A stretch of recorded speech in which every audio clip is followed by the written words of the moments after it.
Hello everyone.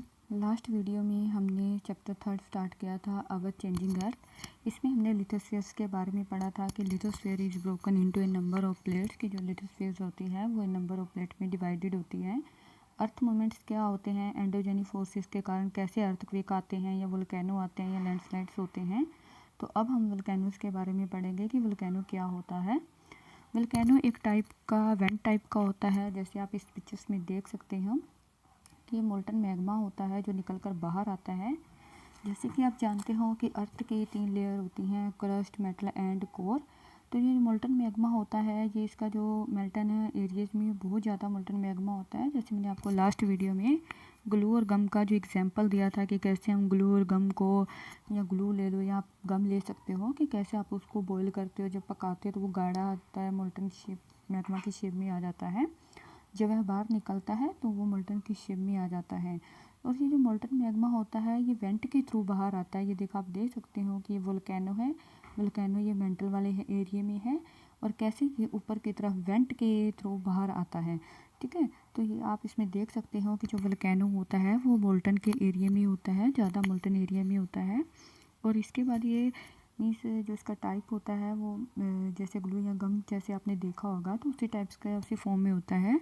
जब यह बाहर निकल कर आता है तो वेंट के थ्रू निकलता है, और जब ये अर्थ के सरफेस पे आता है तो हम इसको नाम दे देते हैं वोल्केनो या ज्वालामुखी, या जो लावा जिसको हम कहते हैं। जब ये अर्थ के सरफेस पे आता है तो हम इसको नाम दे देते हैं लावा।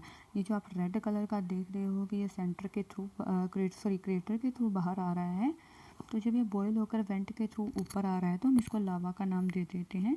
ये जो क्रेटर है, क्रेटर का एक बहुत बड़ा एरिया होता है जिसमें गैसें और एशिज होती हैं।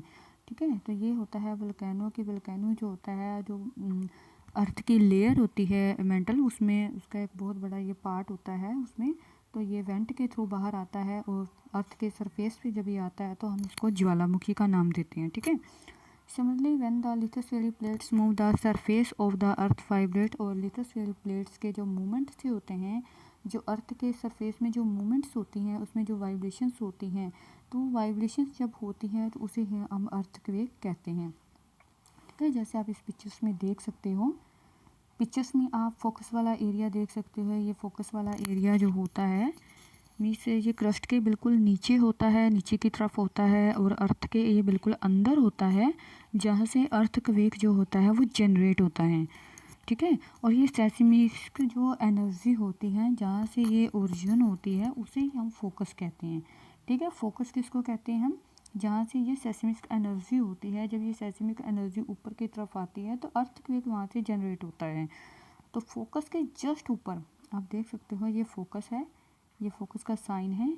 फोकस के जस्ट ऊपर आप ये देख सकते हो कि ये जो आपको साइन नज़र आ रहा है अर्थ के सरफेस पर, तो ये क्रस्ट पर एक जो सेंटर बना होता है ना फोकस के ऊपर, जहाँ से सेस्मिक वेव्स मीन्स रिलीज होती हैं, रेडिएट होती हैं, तो उसे एपिक सेंटर हम कहते हैं। ठीक है, मैं आपको दोबारा एक बार रिपीट कर देती हूँ कि ये फोकस है, फोकस के जस्ट ऊपर ये जो सेंटर बना हुआ है ये एपिक सेंटर हम इसको कहते हैं।